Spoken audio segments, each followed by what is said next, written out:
இப்போ யூத மதத்துலேயும் இன்னொருத்தர் வரப்போகிறாரு, ஒரு கடவுளுக்கான ஒரு தூதர் வரப்போகிறாருன்னு இருக்காங்க. ஆனால் ஜீசஸ் வராரு, ஆனால் அவங்க ஏற்றுக்க மாட்டாங்க. ஏன்னா அவங்க நினச்சிக்கிட்டு இருந்து வேற ஒரு லெவலில், இவன் என்னன்னா ஒரு சாதாரண ஒரு மாட்டுக்கொட்டாயில் பிறக்கிறான்றது அவங்க ஏற்றுக்கலையா, அல்லது அதில் ஏதோ நிறைய காரணங்கள் இருக்கும். அப்போ அவங்களால இவரை ஏற்றுக்க முடியல.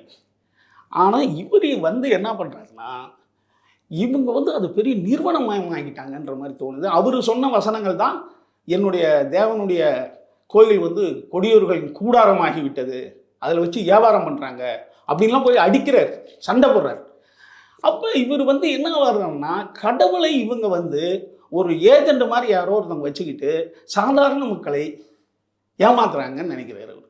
அப்போ இவர் என்ன நினைக்கிறார், நீ கடவுள்கிட்ட போய் நீ கேளியா, நீ ஏன் கேளியா, அவனுக்கு எதுக்கே இடையில வருவேன் அப்படின்ற புதிய தத்துவத்தை அறிமுகப்படுத்துறாரு.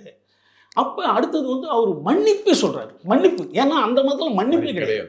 இப்போ உலகத்தில் மன்னிப்புன்ற ஒன்று அறிமுகப்படுத்துறாரு. கடவுள் உன்னை மன்னிப்பார், ஏன்னா கடவுள் கருணையானவன். அவன் அவ்வளோ கொடூரமானவன் கிடையாது. ஏன்னா நீ ஒரு மனிதன், உன்னை அவர் தான் படைத்தார். அப்போ நீ செய்கிற தவறுகளை மனம் உருகி, நான் இனிமேல் நான் செய்யாமல் செய்தும் அதாவது நான் அதை அறிந்தோ அறியாமலோ செய்த என்னுடைய தவறுகளை நீங்கள் மன்னிங்க, நான் இன்னுமே அப்படி பண்ண மாட்டேன்னு மனமுருகி வேண்டினால் கடவுள் ஒன்று மன்னிப்பார்னு புது ஐட்டத்தை இறக்கி விட்டுருக்காரு. இறக்கணுன்னே எப்போதுமே மனிதர்கள் நமக்கு இன்னொரு ஆப்ஷன் இருக்குடான்னா அங்கே கிளம்பிட்டோம் இல்லையா?